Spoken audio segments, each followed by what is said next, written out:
Today, we're going to unlock a hidden superpower that, believe it or not, you already have. It's going to help you see the world in a way you never have before. Okay, let's kick things off with a little awareness test. And no cheating. Don't look back at the first slide. Can you remember the exact color of the woman's hair in that first illustration? Was it blue, green, or maybe purple? The answer was blue. Now, if you hesitated or maybe got it wrong, seriously, don't worry about it. Most people do. You are definitely not alone, and it actually points to a much bigger and honestly a much more interesting issue. And what is that issue? Well, it's this faded superpower that we all have. It's the incredible power of observation. I mean, we were absolute masters of it when we were kids, but, somewhere along the way, we started to miss the really obvious stuff. And look, this is not some minor skill we're talking about. Observation is the engine behind geniuses like Leonardo da Vinci, Isaac Newton, Charles Darwin. It's the exact same ability that lets detectives, scientists, and entrepreneurs see those connections and opportunities that just fly right by everyone else. This idea is captured perfectly by Marilyn Vos-Savant. She holds one of the highest recorded IQs in the world. And she said, "To acquire knowledge, one must study, but to acquire wisdom, one must observe." That difference right there, that distinction is absolutely the key to real, true understanding. All right, let's try another one. I want you to listen really, really carefully to this riddle. Ready? So, you're flying a plane. It has 20 people and 12 parachutes. 6 people jump out. 2 parachutes get blown away and 4 parachutes remain. So, how old is the pilot? The answer is your age. Did you catch that? The trick was right at the beginning. I said, "So you're flying a plane." The answer was hiding in plain sight in the very first words. It's a detail our brains are basically trained to ignore while we're busy scrambling to do all the math. So why on earth do we miss details like that? If you fell for it, don't feel bad. It is not your fault. It's actually happening by design. So let's dive into the science of how your brain actually filters reality. Okay, get this. Every single second, your brain is just bombarded with something like 11 million pieces of data from all your senses.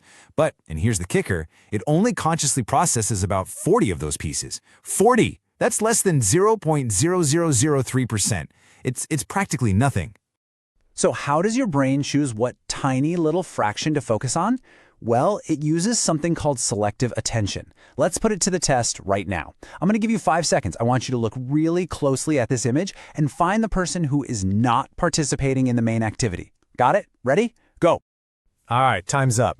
So did you spot him? The boy with the dog walking in the background? A lot of people don't. Why? Because your brain was so laser-focused on the task I gave you, it probably just edited out a detail that was happening right there in plain sight. That is selective attention in action.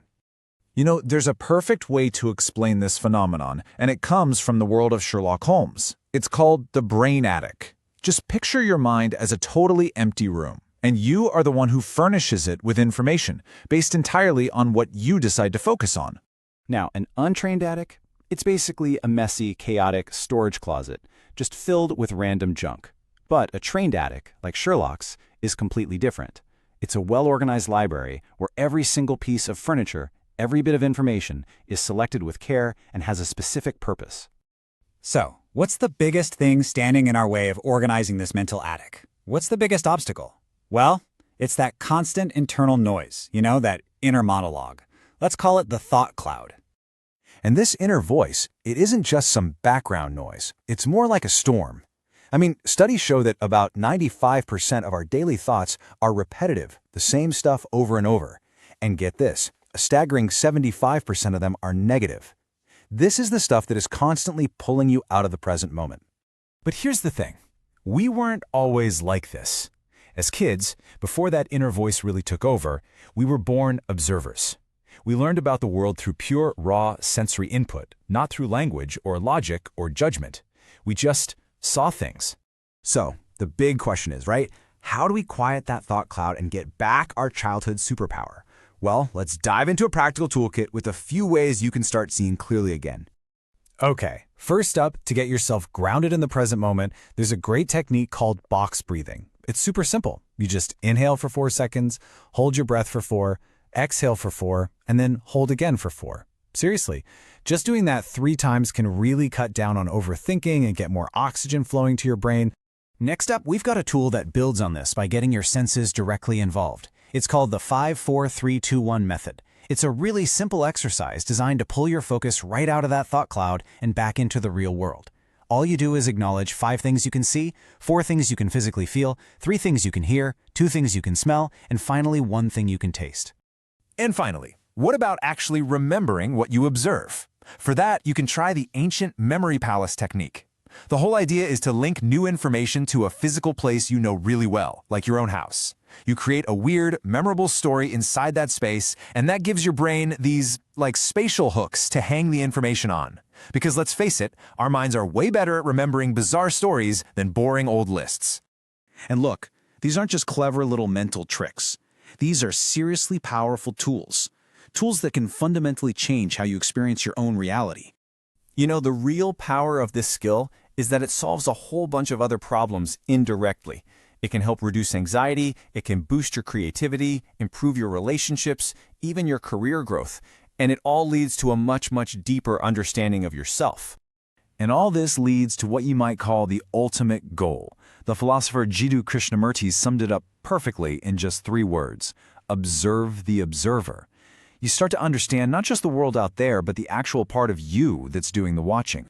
So when it all comes down to it, by practicing these techniques, you're not just learning to look at the world differently, you're actually learning to see yourself. And that leaves us with one final, pretty profound question to think about. How can you see the one